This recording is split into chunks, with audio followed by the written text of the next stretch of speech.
the founder of Lord and Lentini, Training for Life and the Best Getting Better. So, welcome to another Tuesday topic, which is the habits of top producers.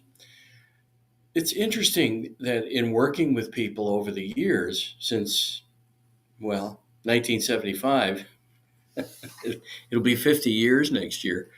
And what I can tell you is that for my own work and for all the work with others, coaching them, training them, leading sales teams, it's fascinating to watch people that were frustrated and stuck, or at least they had the feeling that they were stuck. And so today's tips are about this side up, right? This side up when your life is upside down, or your work is upside down, or maybe your goals. You're frustrated because you're far away from your goals and you're wondering why things aren't working.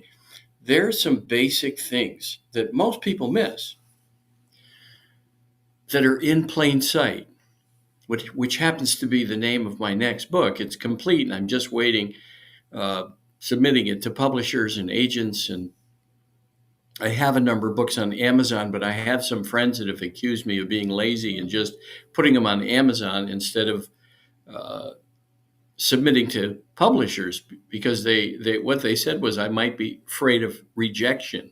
So it's fascinating. Top producers aren't afraid of rejection.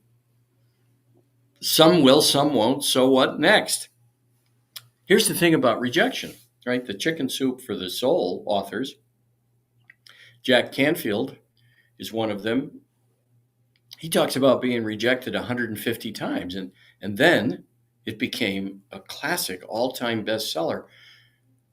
It's now, I think, up to 200 million copies in all their varieties, right? They have various versions of Chicken Soup for the Soul. But if you think about it, they just kept moving through because they had a vision. They had a vision for where it was going to go, and they stuck to the vision. And that's the beginning of the habits of top producers, is to see it continually in the mind, despite what happens in the real world. That eventually you will see what you desire if you continue to hold that vision. And so they would just picture it every day. They would picture the contracts, they would picture book signings, they would picture the handshakes on the contracts, and all of that happened after being rejected 150 times or more. And throughout our sales career, we've all been rejected. And what it depends on is, will you stop? Will you let it become the obstacle that you don't hurdle over? And so then at some point in time, as you build a business, so now I've been doing the coaching and training work since 1998. And today I can tell you 100% of my business is referral and or having conversations with existing clients about referrals. Now, when I first got into sales, I was selling business to business supplies. And the thing about calling on people in those days, you called on people live. You actually walked into the businesses. Everyone had already, unless it was brand new, opening soon, everybody had what I was selling. And back then, sales trainers were teaching features, advantages, benefits. Tell them what you do and a little bit about your company. And I found that to be distasteful, and most people didn't appreciate it. And I felt that. I sensed it. So I would walk in and say, you already buy everything I sell. You have a supplier, obviously. Do you even want another salesperson calling on you? And most people would answer, well, what is it exactly that you sell that I have already? And I'd say, well, I sell all the packaging supplies for everything and the cleaning supplies. I sell everything you throw away. I said, some would say, yeah, well, sure. Here's a list. Why don't you give me a price list? And then I'd say, well, I really don't do price lists. And people would say, why is that? And I'd say, well, let's suppose I do the price list and I bring it back to you and I'm cheaper on 10 items. What are you going to do with that list? Most people would think about it and say, well, I might consider it. I might give it to the guy that or the gal that I'm already buying from. Yeah, and ask them if they could lower their prices. I said, no, I really don't. I don't do that. I said, well, let me ask you a question. Let's suppose you did give that list to your existing supplier. How would they feel? How long have you been buying from them? Do you like them? How's the company service? And depending upon their answers, if they said, for example, well, I kind of like the person, and sometimes they're not available. What do you mean not available? Tell me a little bit about that. Well, sometimes I have to call them 2 or 3 times to get a problem resolved. Problems? And what do you mean problems? Where are the problems coming from? And they would tell me, well, there's missed deliveries, there's wrong items, there's substitutes that I don't appreciate. Oh, okay. So then would it make sense to have a secondary supplier? Maybe I could start small. And that way, you don't have to tell that person that you're not going to buy from them anymore. That question came from how long were they doing business with that person or that company? Because if they were doing business for 10 years, I'd say, well, you're doing business with them for 10 years. How are you going to tell them you're not going to do business with them anymore or that you brought in somebody else? They would think about that. Yeah, you're right about that. I don't think I could have that conversation with them. Okay. So then it sounds like it doesn't make sense for me to stop in, but my boss thinks I need to check in every once in a while. Should I stop in? And most people would invite me to stop in. My point was, I went with the obvious. They were already buying what I had. If you're selling software or plumbing supplies or painting services or whatever it is you're selling, if you're walking into a general contractor who builds buildings, they've already got painters, they build buildings. If you're selling software and they have a computer system, they've got software. You need to find out whether or not they're happy. Would they like some productivity advances? Would they like something new? Would they like to upgrade? Would they even want to have that conversation? But then salespeople were starting with a spiel. Hi, we've been in business for 59 years and got 100 trucks and a big warehouse. Or we've been in business for 159 years and we started out with key punch machines, and now we're a software company. Nobody cares about that. Literally, they don't care about that. What's important is to find out what's happening, show some respect for the people that you're calling on. Get to the place where they can talk to you about what their business concerns are, and you can't do that if you're talking. So yes, they need to be talking, and you have to have some discovery questions that you build, beginning with the end in mind. And here's the other place that I think people miss. When they join a company, most companies don't have a list of their ideal clients and why. These are the clients, my new salesperson, who are our most profitable, most productive, most appreciative. They really love what we do. Here are the people that are good clients.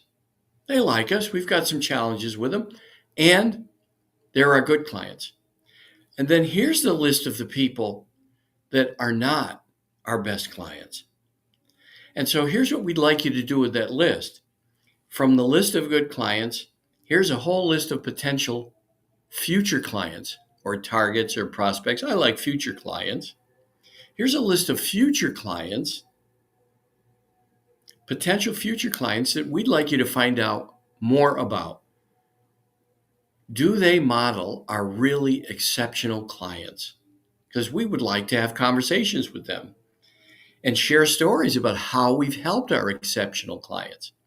Then here's the list of the good customers. So there's some challenges with them, but we'd like you to find more people like that and have a conversation.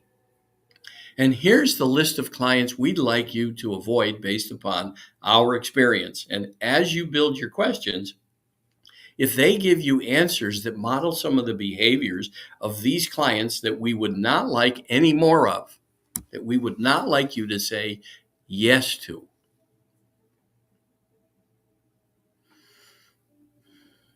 They don't pay their bills on time. They don't respect our delivery cutoff times. They don't respect our software engineers. They don't respect our healthcare advisors. They don't respect our customer service people. For whatever the reasons that they are in the bottom third of the customer list, why would you want to fire them? Why don't you exclude them? Become more sagacious. The definition of that word, I'm having some fun with it, sagacity, is discernment. Be more discerning. Teach your new salespeople how to do that up front. What questions to ask to determine, are they a fit for you? Not only are you a fit for them, but are they a fit for you?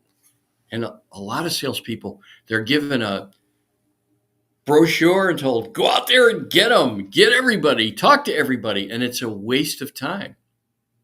20% of all your efforts are giving you 80% of your result. Why would you want to spend time or have your salespeople spend time with people who you would prefer not to do business with? You wouldn't be able to say yes to them. Are you paying attention? That's another way to say no. We wouldn't be able to say yes to that. So then the 80-20 rule, that's the next thing that top producers do. They focus their efforts on the top 20% that will get them 80% of their result. So without guidance, guess what? Most of your team is spending their time on the 80% of tasks that give them 20% of their result. Why do that? The next thing is the energy they project. Are they welcoming? Do they project a positive energy? Can they leave behind? Can they compartmentalize what's going on in their life? And maybe even that little voice in their head is telling them, you're not hitting your goals, you're not working hard enough. Can they overcome that, compartmentalize it, leave it in the car, leave it at the office, leave it at home when they go to speak to people, whether it's to pick up the phone or go see people live? Can they project an energy that's inviting? And an energy that's inviting is this: curious, silently wishing them joy, peace, success, and happiness. But curiosity means you're going to be wondering, are we a fit for these prospects and future clients, and are they a fit for us? So that you're curious. Why did they give you the appointment? There must have been some thoughts in their mind. So that curiosity is a pulling energy. And if they're pushing to get a sale because they're attached to outcomes, and that's going to be the next thing we talk about, top producers have a pulling energy. They're curious. They know they're not going to sell everybody. Do you have 100% of the marketplace currently? I doubt it.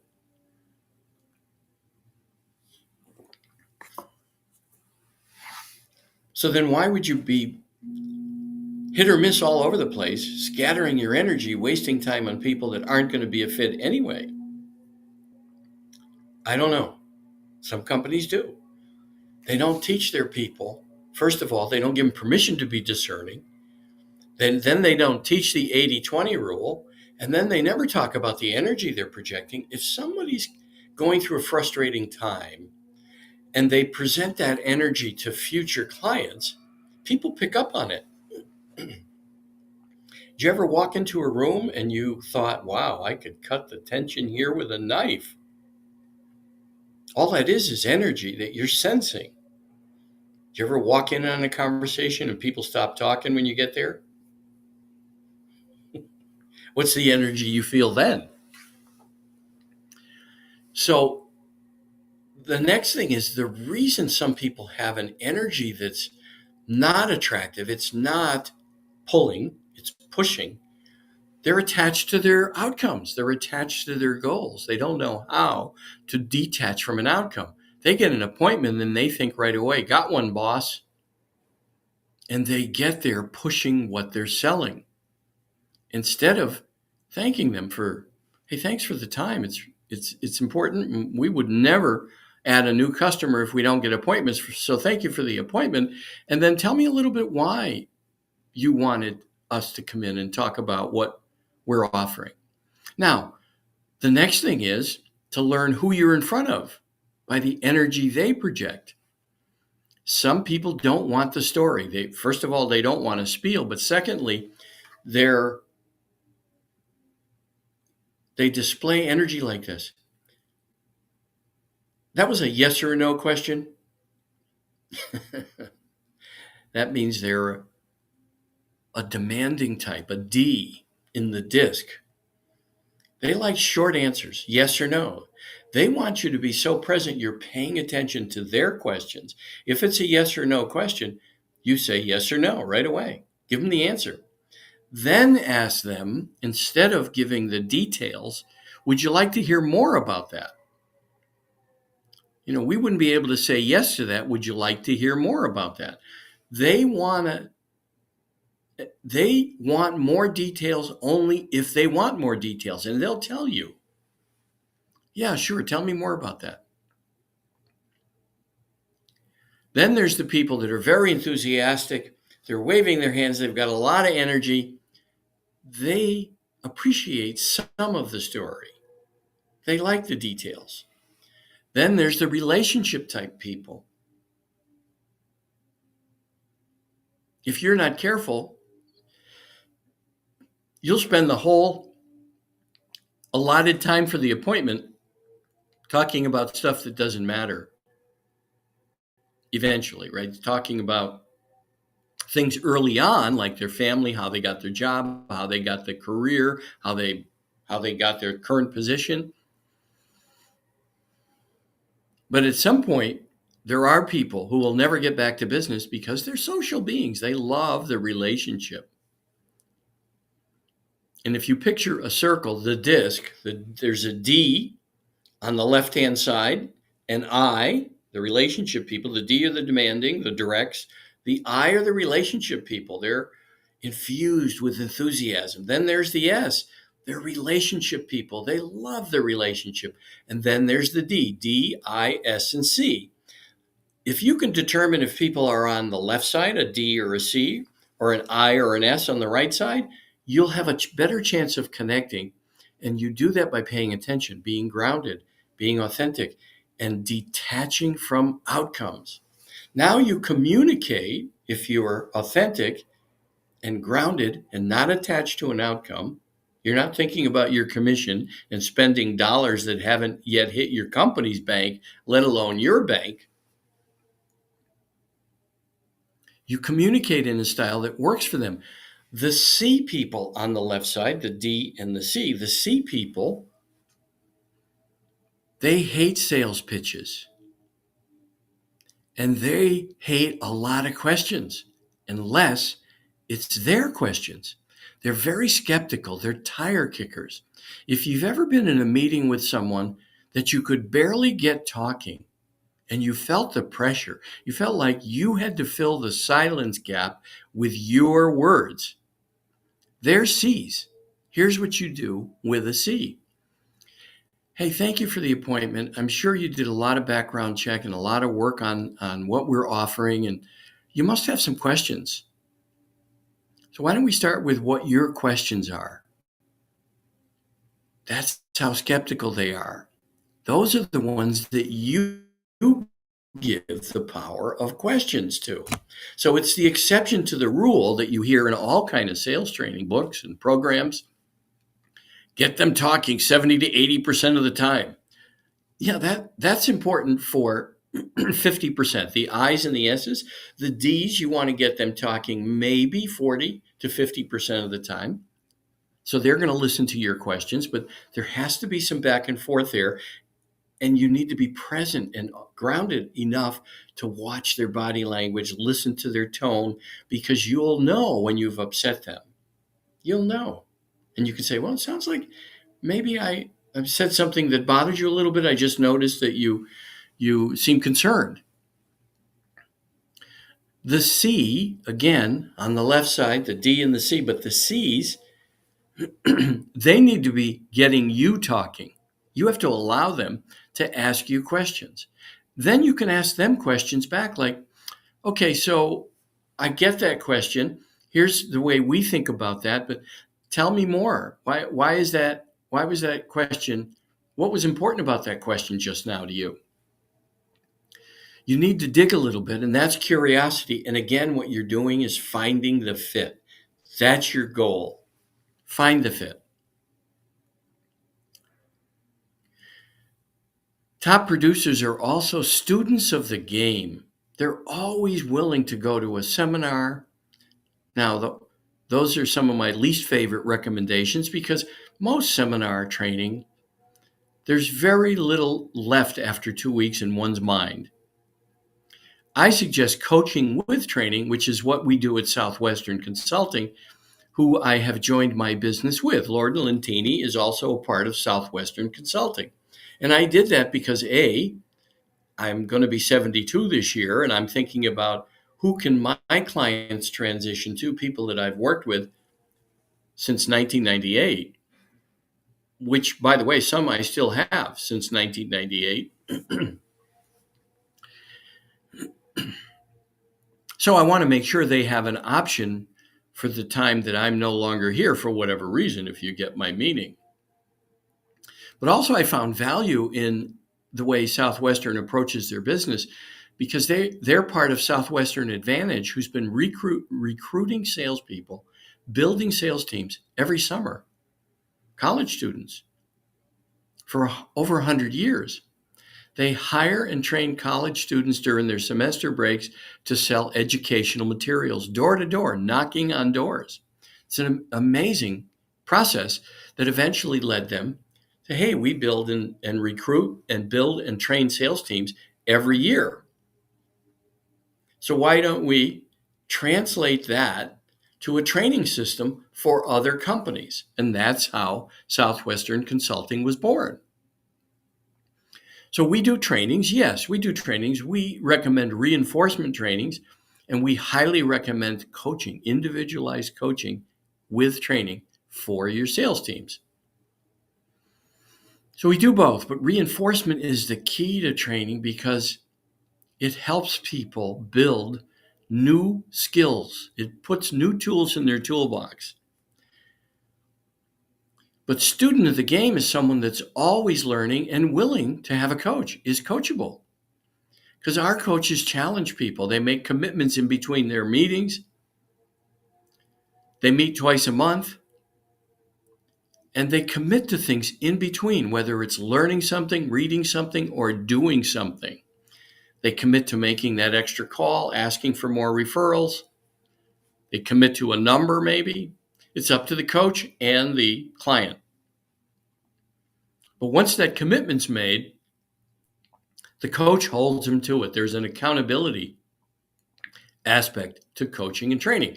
Some of the people that I've had for, let's see, 23 years, 20 years, 15 years, 10 years, the reason they keep coming back is we have that conversation about accountability, and then we talk about a wide range of topics, including, for example, that we live in a universe which most people forget.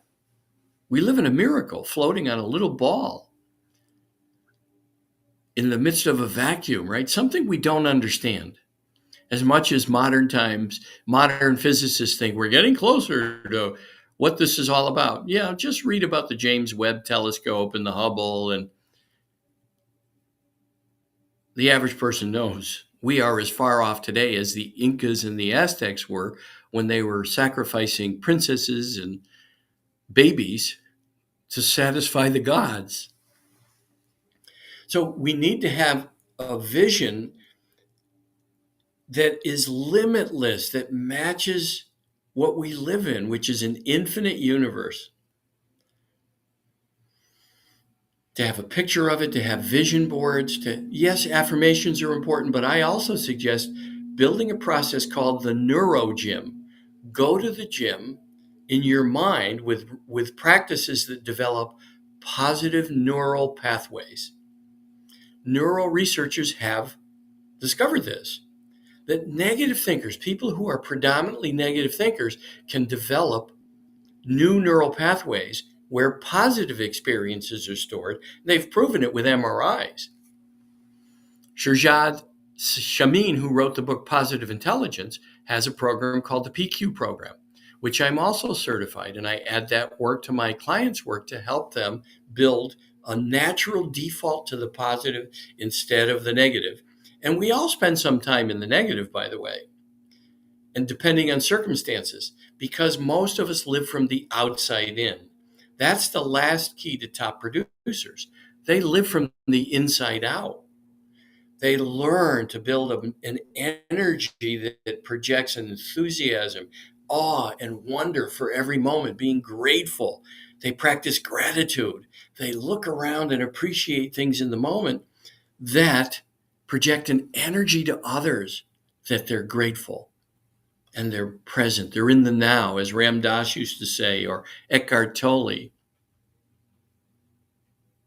or whoever your favorite guru is, whether living or dead. I wrote the book Sage Advice, Wisdom for Living, from throughout the ages. It's fascinating. And by the way, some of the sages in my book are still alive today.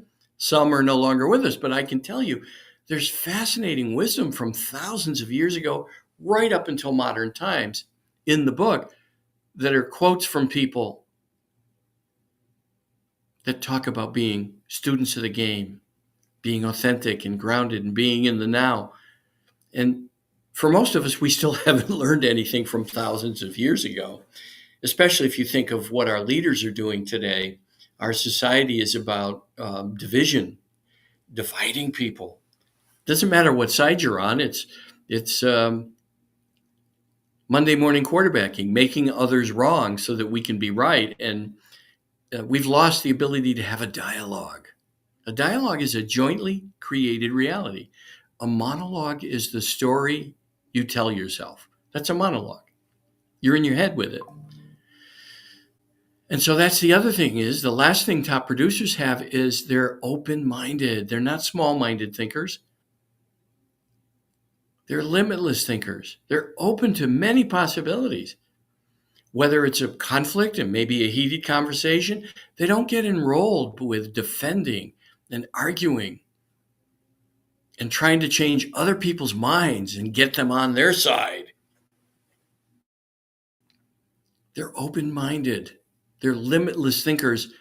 And that's what brings them an amazing array of new opportunities and outcomes that are mostly far beyond what they imagined.